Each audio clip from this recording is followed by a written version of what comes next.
Hey, look at what I got here. It's a Nikon D810. Wow, this is the biggest sensor I've got in a 35mm camera. 36.3 megapixels of blow your mind. Big JPEGs of 103 megabytes. I could wallpaper my house with the prints. We're gonna need a bigger computer.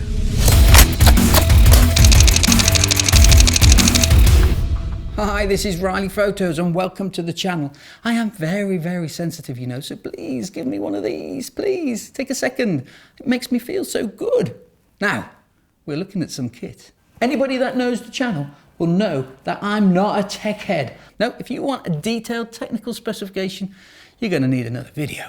I don't do technical information, I do how it performs, how it looks, and how it feels. I'll be looking at the usability of this kit, what it actually is like to shoot with in the real world. Now, I've got a Nikon D810 here, and what do we know about it? It's a 2014 camera, and it's hiding a massive 36.3 megapixel sensor, and that's big images. If you're a landscape photographer, you're going to be going soft at the knees with this, man. And people say, yeah, it's a beast. Yeah, it's a beast. Because compared to a mirrorless camera, it's so heavy.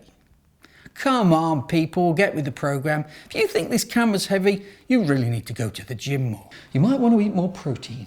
It's a pro-level DSLR. I want it to feel solid. I want it to make me feel confident. And I want it to take a few knocks. Most of all, I want it to feel balanced in the hands. It's a professional camera, a DSLR camera. And with that in mind, its weight's not that bad. Only thing is, I'm not actually quite happy with this shutter button itself. It seems to be a bit raised compared to the D3s.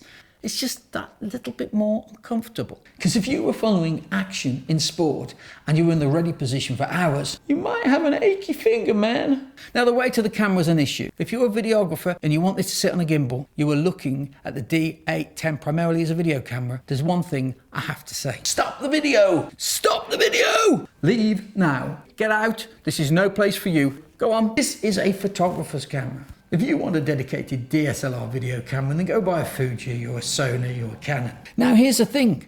This camera has been slated, it's been hauled over the coals and generally disrespected by photographers for having the nerve to put itself out there in the photographer's world without having, I don't know if I can bring myself to say it, without having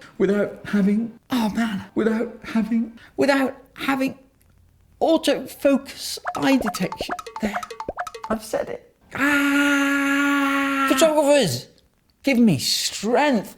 What are you made out of these days? Cotton wool? You know the focusing is your job, don't you? Stop expecting the camera to do everything. Take some responsibility. Take charge. Come on, the decision for point of focus is yours. Oh my God, it has no eye detection. I couldn't possibly use it. God, it's not got eye detection. I couldn't possibly use that. Yeah, I know what you mean. Hell, man, how on earth would Henry Cartier-Bresson, Ansel Adams, Robert Capa, Don McCullum, Bill Brandt, David Bailey, how would they ever have got on without eye detection? No, wait, they didn't have eye detection, did they? If you're a photographer who can't focus on a face without eye detection, give up now. Go take up golf. I'm stripping you of your badge, man. One of the greatest things about being a photographer is controlling the focus, looking through the viewfinder, deciding where you want the viewer to look. Okay, rant over, move on. So back to the biggest badge of honor this camera has, its sensor size. No, wait, there is one more thing I gotta mention, the little pop-up flash. Cool, here it is. Bing. Now listen, it'll get you out of a few sticky situations if you don't have a flash with you. But the joy of this little flash is it's got enough output to fire a slave on a separate off-camera speed light or even a full-size head. So you've got the ability to create a camera studio, multi-flash setup. And wait until you hear this. It gets even better, wait.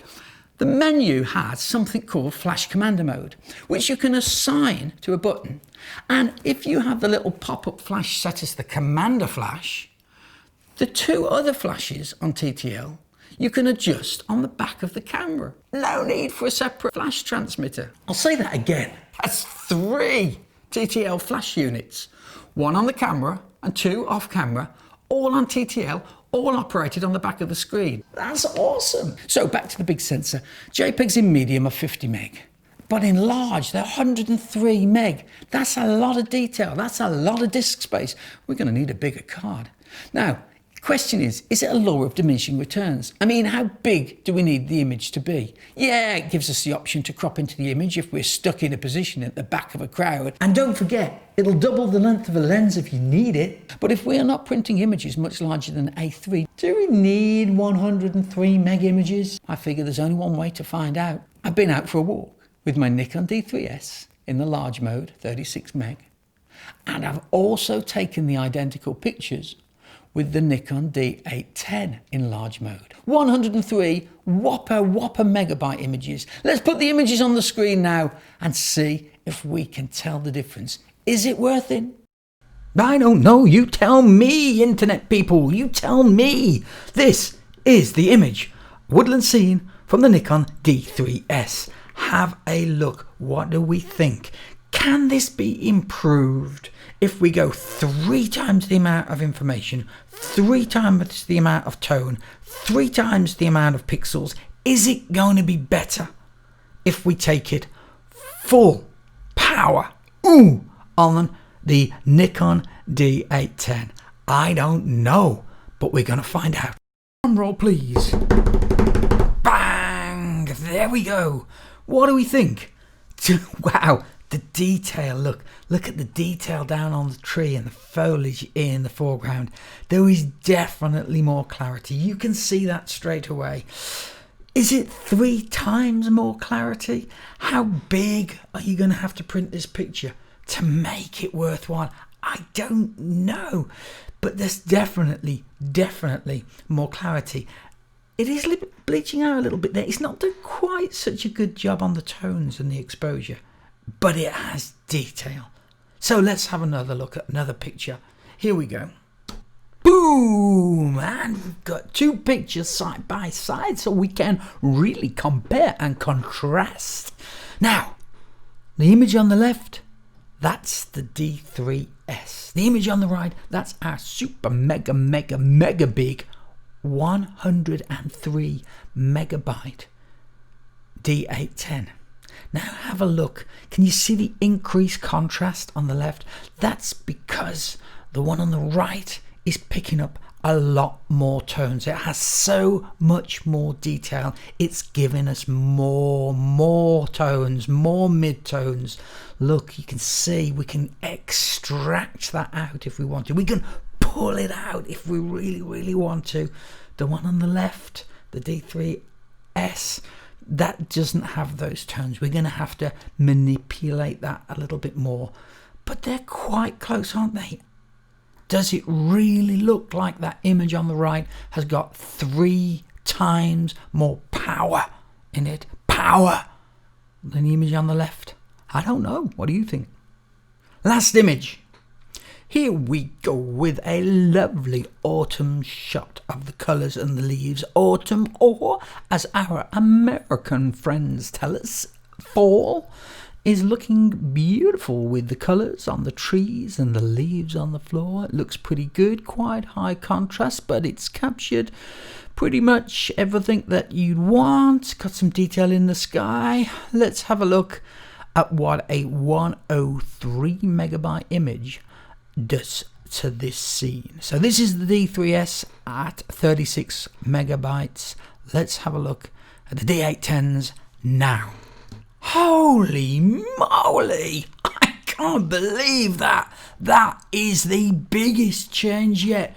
Look at that, people. Landscape photographers, go out now and buy this camera. This is where it comes into its own. Look at that, in big, wide landscapes with lots and lots of detail a long way away from the camera.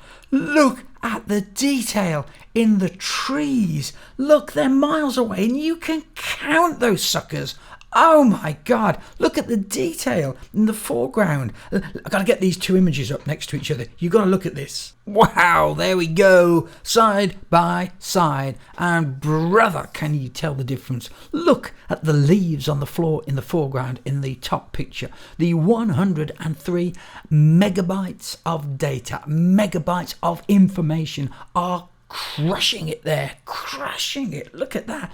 Look at the detail in the trees in the back. There's just so much more.